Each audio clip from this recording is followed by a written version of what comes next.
durante la pandemia y post pandemia en el terminal. El terminal de San Antonio se cerró antes de la pandemia, durante la pandemia y hasta el presente no se ha abierto.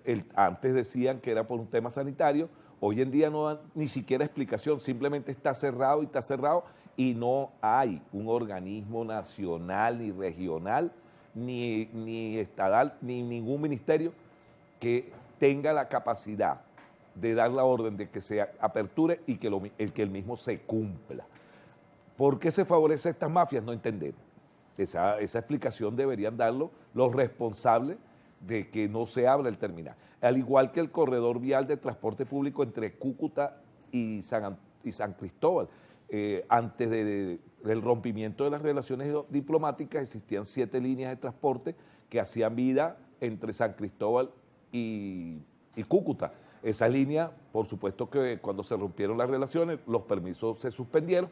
Bueno, nosotros venimos planteando desde hace más de un año el que se reactive ese corredor vial de transporte público, que se le vuelvan a dar los permisos a estas empresas para evitar la especulación y el robo que sufren los ciudadanos venezolanos en la frontera en San Antonio del Táchira, donde un pasaje que nosotros cobramos de San Cristóbal a Caracas en $35 y de San Antonio en 40, resulta ser que ese usuario, como no tiene el terminal público, como no tiene, le es imposible subir a San Cristóbal porque es agarrado en San Antonio por los piratas, entonces termina pagando hasta $100 por un pasaje. ¿Y quién lo permite? ¿Y por qué esa diferencia entre lo que nosotros cobramos y la especulación? Ese es un dinero que hay que investigar quién y por qué y cómo se distribuye ese dinero allá abajo en San Antonio del Táchira. ¿Ustedes ante qué organismo estatal o los transportistas de Táchira, ante qué organismo regional o nacional han presentado esa queja? ¿Qué les han dicho? Nosotros hemos presentado esta queja ante el gobernador del estado, ante los 2 alcaldes, tanto el del Táchira como la alcaldesa de San Antonio del Táchira, ante los ministros de transporte, en el órgano superior del transporte. En una oportunidad el viceministro de los servicios, el vicepresidente de los servicios, el general Reverol, dio la orden de que se aperturara el terminal, pero esa orden no se cumplió nunca. Nosotros vemos eso con muchísima preocupación porque se sigue especulando es al usuario. Nosotros le pedimos pues al presidente de la República que si por casualidad ve este programa, investigue por qué no se abre, y el mismo fiscal general de la República debería abrir una investigación el por qué no se abre el terminal de San Antonio del Táchira. Oído al tambor, señor presidente de la República, señor fiscal general de la República, una denuncia de los transportistas a nivel nacional y específicamente en el estado Táchira se refieren a este cierre del terminal de San Antonio, del corredor vial, cómo está operando en la actualidad. Sería bueno escuchar al pueblo, como ha dicho el señor Diosdado Cabello. Bueno, pero es que el corredor vial no existe. O sea, ahorita lo que están pasando son los taxis que deberían llegar a San Cristóbal o a San Antonio del Táchira y de ahí el pasajero subir a San Cristóbal. Pues resulta ser que no, porque los piratas llegan a San Antonio la gente y los piratas se los llevan hacia el centro del país y el resto del país, quedándose los transportistas formales en San Antonio, en San Cristóbal, esperando que llegue el pasaje. Nosotros perdemos a diario más del 60% de los pasajeros que deberíamos transportar de San Cristóbal hacia el centro y oriente del país, que no llegan porque se lo llevan los piratas. También se han presentado denuncias desde Barquisimeto por la actuación de algunos directores de terminales. ¿Qué información tiene al respecto, señor Mora Salazar? No, yo quiero aprovechar la oportunidad para dirigirme al alcalde de Barquisimeto, porque en el día de ayer el director del terminal de esa entidad emitió un comunicado en el cual suspende a 4 empresas colectivas que no pueden operar allí, que están debidamente autorizadas por el Instituto Nacional de Transporte. Entonces queremos decirle al ciudadano alcalde que esa medida que tomó el director del terminal es ilegal. Y es ilegal porque ningún terminal en ninguna parte del país puede suspender ninguna empresa colectiva o interurbana porque eso no es facultad de los directores de los terminales. El director del terminal puede solicitarle al INTT la apertura de un acto administrativo para suspender una empresa. Sí, eso lo puede hacer, más no suspenderla porque es el INTT, el órgano rector y el que tiene, de acuerdo a la ley del transporte, la facultad para en un momento determinado, suspender a alguna empresa. De resto, ningún terminal del país, ni ningún director de terminal tienen esa facultad, por lo que le solicitamos al alcalde de Barquisimeto, allí en el estado Lara, que le diga a su director que la medida que tomó el día de ayer, que estoy seguro que no fue consultada con usted, ciudadano alcalde, es ilegal y que los transportistas no estamos obligados a acatarla. Al salir de este programa, nos dirigiremos la Junta Directiva de la Cámara al Instituto Nacional de Transporte para que él mismo se comunique con usted y le haga saber que esa medida tomada es totalmente ilegal. Nosotros hemos venido planteándole al INTT la necesidad de que se realice una reunión con los directores de los terminales y los miembros del INTT regional en Caracas, a los fines de que ahí se delineen cuáles son las competencias de cada uno de las instituciones, porque lamentablemente ha habido un solapamiento, no solamente en Barquisimeto, en muchos terminales, en el cual los directores de los terminales adquieren, sin tener ningún tipo de compromiso, adquieren funciones que son inherentes al Instituto Nacional de Transporte. Y eso ha venido trayendo conflictos muy internos. Este problema de Barquisimeto, ciudadano alcalde, puede traer un conflicto nacional. Nacional porque los transportes colectivos no van a permitir que un sector del por puesto sea el que le diga al usuario dónde debe viajar.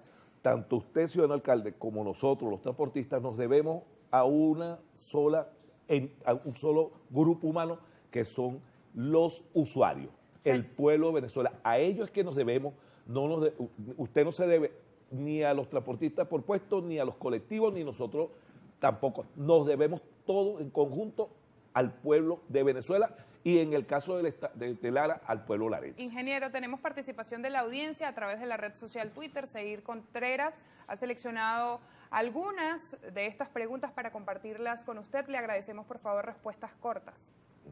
Sí, Francis, buenos días a nuestro invitado y a la audiencia que se va incorporando al programa. Náufrago 27 escribe, los transportistas exigen aumento cada rato, pero ¿qué dice de esas unidades que prestan mal servicio, sucias, en mal estado? ¿Y qué dice de esas unidades piratas que trabajan en los terminales de pasajeros sin ningún control y cobran lo que les da la gana? Es difícil mantener una unidad limpia, aseada, con la tarifa paupérrima que tiene el sector. En cuanto a los piratas en los alrededores de terminales, mire, eso es competencia de las autoridades. Nosotros le venimos exigiendo, porque eso no solamente perjudica al usuario, sino que perjudica también al sector transporte, porque son pasajeros que nosotros no vemos, por lo tanto son menos ingresos que tenemos en el sector interurbano. Otros comentarios, por ejemplo, Bolívar Divisa dice, buenos días, tengo varios minutos oyendo al ingeniero Mora y es más de lo mismo sobre el transporte público. Lo más recomendable es esperar al cambio de gobierno este 2024 y allí eliminar el sistema patria para arrancar el transporte público. ¿Qué opina? Eso es un tema político y los gremios no nos inmiscuimos en el tema político. Ramón Ramos dice, ¿cómo está la situación de abastecimiento de combustible de las unidades de transporte? En Apure es un caos. El tema sigue estando grave. La situación del sector transporte, sobre todo en el urbano, está extremadamente grave. Los transportistas duramos hasta 3 y 4 días para poder reabastecer, con lo cual pues, la movilidad es mucho menor. Aspiramos que se nos llame a una reunión, estamos a la espera. Pensamos que el tema PDVSA ha afectado la continuidad de las reuniones. Manuel Salinas escribe, en Mérida los transportistas suben a cada rato los pasajes sin consultar al pueblo, ni menos al gobierno nacional ni local. Se creen que están por encima de la ley y ni siquiera respetan las gacetas oficiales. Una total anarquía. Existe una gaceta y existe pues una norma. A aquellos transportistas que no la cumplan, pues los usuarios están en la obligación de denunciarlo y los entes rectores y encargados de la supervisión del mismo tienen que hacer cumplir lo acordado. El abogado Darío Lozada dice, buenos días, le pregunto al invitado si van a profundizar la política del pasaje para las personas con discapacidad, apegados al artículo 81 de la Constitución Nacional, aunque los transportistas nos tratan muy bien, los felicito, dice. El tema de los discapacitados, los jubilados y los estudiantes, es un tema que es responsabilidad constitucional del Estado. Nosotros, con todo el cariño del mundo, pues los transportamos, en el caso de los discapacitados, pero en el caso de los pensionados, jubilados y los estudiantes, es una carga muy alta desde el punto de vista económico que nosotros lamentablemente no estamos en capacidad de soportar. El Estado es el que tiene que brindarle ese beneficio de manera directa a este sector. Señor Mora Salazar, le consulto ya para finalizar, ¿cuál es la prioridad que ustedes pretenden que se atienda desde el sector transporte en los próximos meses? Mire, la prioridad que tenemos ahorita como primero es el combustible y que lleguemos y nos sentemos a reformular el tema de la tarifa. Yo quería aprovechar, para darle saludos a mi hermana Elma Rivas allá en San Felipe y a la familia Enríquez Rivas y a los González Ríos, que son familia mía allá en San Felipe, en el estado de Yaracuy, los quiero mucho, sé que están ahí presentes. Para terminar, sí, el combustible es algo que es la prioridad número uno, pero también volver a definir una política de transporte de manera conjunta entre el Ejecutivo Nacional y los transportistas, retomar lo que es la gran misión transporte con miras a mejorar el sistema de transporte público que prestamos los privados y no continuar alimentando esos trans que vemos como se ve un cementerio de autobuses en todo el territorio nacional, producto de que las tarifas que cobran estos sistemas son muy más bajas que las nuestras, y si a nosotros no nos alcanza para mantener, a ellos menos. Y ese Estado, papá, ya no existe que tenga el dinero suficiente como para estar subsidiando todos estos sistemas, porque si no tenemos para aumentarle el salario a los trabajadores, tampoco tenemos para mantener, porque lo lamentable sea que mantengamos unos sistemas que al final quiebran y que esos recursos que podrían ser para los trabajadores venezolanos tener un mejor salario, no sea, entonces que estos sistemas no sean manejados por el sector privado, que tenemos la facultad de cuidar estos instrumentos. Y véalo, que nosotros tenemos unidades que tienen más de 25 y 30 años, mientras que usted ve unidades que llegaron aquí en el 2007, 2012 al 2015, y bueno, vayan al los famosos Yutón, ¿no? Vayan y vean, caminen por el país y verán muchísimas de estas unidades arrumadas en muchísimos estacionamientos. Que por allí se tenía previsto un plan para recuperar un montón de estos vehículos que están por allí arrumados literalmente en distintos estacionamientos. Gracias, señor Fernando Mora Salazar, por haber compartido con nosotros la actualidad del sector transporte a nivel nacional. Definir políticas públicas que beneficien a los usuarios y a los prestadores de servicio debería ser entonces la prioridad expuesta por ustedes desde esta mesa en Primera Página. Nos corresponde hacer la pausa.